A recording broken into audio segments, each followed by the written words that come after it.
Who's really winning this war between Blake Lively and Justin Baldoni? The powerful smear machine is still going. But what's really crazy is this new person she hired. We got a lot. Looks like Blake Lively's lawyer just bailed on her. Fast. And why? Because Justin Baldon's team just dropped some shocking new receipts that no one saw coming. Allegedly, the moment Blake's lawyer got a glimpse of this new evidence, she bolted faster than Blake could say, "It ends with us." Let's be real. No lawyer wants their reputation ruined fighting a case that's built on nothing but smoke and mirrors. Are you going to sue Blake Lively too? Into oblivion, Megan. Wait till you see this lawsuit. Oh boy. Well, for what? I'm just going to tell you, you're going to have to wait and see. It's coming up soon, but it's all going to be based on evidence. It's not going to be just a lawsuit. It's going to be the kind of lawsuit that is full of evidence, admissions, documents, which prove. So, what exactly did Blake do to take control of this movie? Well, allegedly, she didn't just twist facts in the lawsuit. She straight up lied to the media and even misled her own lawyer.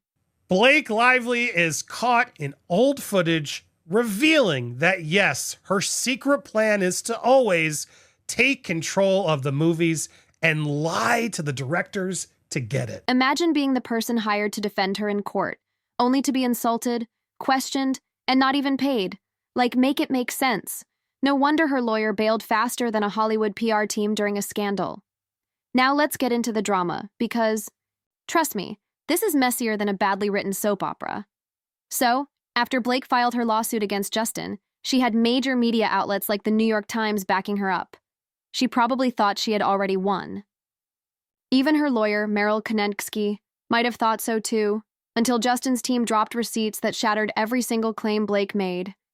And the moment the public caught on to the massive fraud that she and her husband, Ryan Reynolds, were allegedly pulling. And that she and her husband are bullies, and now it's resulted in vicious cross litigations against both of them. The New York Times is being sued for defamation by Baldoni through his lawyer, Brian Friedman, who's also my attorney, who's been on the show. And the media turned on them fast. Public opinion flipped from yay Blake to nope, we're done. But here's where it gets worse. A couple days ago, William Morris's CEO, Ari Emanuel, made it seem like a moral act of loyalty, like that exists in Hollywood. He heaped praise on Ryan and Blake as soulfully beautiful people, flawless, really. He mocked Baldoni in the process. He said, it's an effed up bad situation with what Baldoni, whatever his name is doing. Behind the scenes, things were even uglier. And trust me, you're not ready for the wild twist this case takes. Reports say that Conentgsky quit because the case was falling apart faster than a cheap Hollywood sequel. But what's even crazier? The way Blake allegedly treated her. Now, let's be real. Blake Lively has had a reputation in Hollywood for years. Every time someone from her past resurfaces, they seem to have a weird or bad story about working with her. At first, her team tried to brush it off, saying, oh, she just has a quirky sense of humor, or she's misunderstood. But you can only cover up bad behavior for so long. First of all, congrats on your little bump. Congrats on your little bump. What about my bump? You've got two nice ones. They are kind of bumps, aren't they? No, not bumps. The lovely lady lumps. Check it out. Thank you. Thank you. You like the movie? Are you a Woody Allen fan? I love most of his movies, and this one was so, visually amazing. Yeah. Eventually, the truth starts showing, and the world sees you for who you really are. And guess what? That time has officially arrived. I mean, how do you even explain this? There's an interview where Blake was asked how she'd want fans to approach her if they related to Lily's experiences in the movie. You know, serious topics like SA and DV. And what does she do? She cracks a joke about location sharing. Yeah, location sharing. That's awesome. I'm going to jump into this. And Blake, I'm going to start with you. Most of us, if we're lucky enough to run into a celebrity in public, we only have a few moments to maybe speak with you guys. But for people who see this movie, who relate to the topics of this movie on a deeply personal level, they're really going to want to talk to you. This movie is going to affect people, and they're going to want to tell you about their life. So if someone understands the themes of this movie, comes across you in public, and they want to really talk to you, what's the best way for them to be able to talk to you about this? How would you recommend they go about it? Like asking for like my address or my phone number or like my location share. Or I could just location share you and then we could... Even her co-star couldn't hide his disgust. He literally rolled his eyes like he just couldn't believe what he was hearing. But honestly, are we even surprised? This is the E. Same person who allegedly called her co-stars monkeys and made fun of Leighton Meester for being born in prison. Yes, you heard that right. Yeah, there was an article recently saying that Leighton and I were frenemies. And it's frenemies. Is that the new term? Frenemies? Yeah, we're friends, but we're also enemies. And it's they see our characters on the show, and they want that to be true in a sense. I think they want everybody's characters in real life to emulate that. And it's really strange because they always want to pit women against each other. You don't hear about like Penn and Chase hating each other and being jealous and competitive. So it's very silly. But Chuck has a matching pet monkey with coordinating outfits, and I was like, I would love to be part of the show, but I can't act with a monkey. And then I got a few of them. Come on. During a Gossip Girl press tour, Blake Lively openly joked about Leighton Meester's tough upbringing, turning it into the punchline of her poorly delivered jokes. She even mocked the media for labeling them frenemies. But let's be real, there was nothing friendly about it. Leighton had been open about her struggles, yet Blake treated it like entertainment. Insiders later revealed that Blake's behavior on set was often dismissive and condescending toward Leighton, creating real tension between them.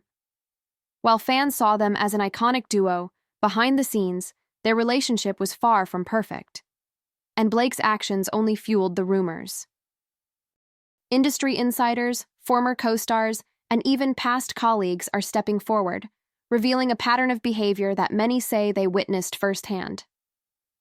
One anonymous source claimed, Blake always had a way of controlling the narrative. She's extremely calculated, and when things don't go her way, she knows exactly how to play the victim. Another insider who worked on It Ends With Us said, Blake was difficult on set. She wanted control over everything, the script, the direction, even how other actors delivered their lines. I would show up on a set. I knew that they just wanted me to show up and look cute and stand on a little pink sticker where I'm supposed to go and say what I'm supposed to say. But I also knew that that wasn't fulfilling for me, that I wanted to be a part of the storytelling, that I wanted to be a part of the narrative, whether that be in the writing, in the costume design, in creating the character. And sometimes I had directors or producers or writers who would welcome that and invite that once they saw that I was able to offer that. And sometimes I would have people who really resented that because they were like, we just hired you to be an actor. Yet when I went in the meetings, I would just seem like I'm just there to be the actor and ready to get the gig. I wouldn't reveal that I actually need to have authorship in order to feel fulfilled. So I think that for them, sometimes that might have felt like a rug pull because you're like, you're trying to assert yourself into something that we didn't hire you to do. That's called fraud. When you pretend you want to do the one thing and you'll do the thing they're hiring you for, but all along you have secret plans to do something very, very different that's above your pay grade. And she finally bumped into someone who was weak enough and not famous enough to stop her, right? This Justin Baldoni, most people had never even heard of him. He'd been in like one series. He certainly wasn't at Ryan Reynolds level fame, never mind Blake Lively. And she bullied him into giving her the movie where she did her own cut. They released the cut of the movie. He didn't even get to see it. He was the director of the film, the producer of the film, the guy who got the rights to the film, the one who's supposed to be in control. He didn't even get to see it. He was in the basement at his own movie premiere. And Blake Lively is caught in old footage revealing that, yes, her secret plan is to always take control of the movies and lie to the directors to get it. You knowingly admitted that's what you do. They want an actress, they hire an actress, they pay you to be an actress. That's your job. But then you do exactly what Justin's accusing you of. And imagine if Justin had just known this, if this clip had gone viral before to avoid this. If anyone pushed back, she made them out to be the problem. And let's not forget the questionable timing of that New York Times article. Remember? How it was published less than 24 hours after Blake filed her lawsuit. That article, titled "We Can Bury Anyone Inside a Hollywood Smear Machine," wasn't just rushed. It was suspiciously biased.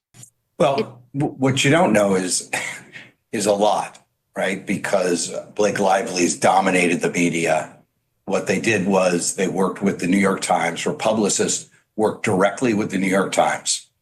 They shared illegally obtained text messages. They shared those together. They concocted a complaint that they filed with the Civil Rights Division. They omitted texts that would have provided context, texts that were in the exact same string that would have provided context of what was really going on. And in fact, they actually removed emojis. Painted Justin as guilty before he even had a chance to respond. No investigation, no due diligence, no attempt at fairness. It was like the article had been written before the lawsuit was even filed, almost as if Blake had fed them the details ahead of time, making sure they framed the story exactly the way she wanted. And now, Justin is fighting back. He's not just proving his innocence, he's suing. A $400 million lawsuit has been filed against Blake, Ryan Reynolds, and the New York Times. Why Ryan? Well, rumors suggest he played a role behind the scenes, helping Blake control the media narrative and leveraging his Hollywood connections to push her side of the story. He'd been in like one series.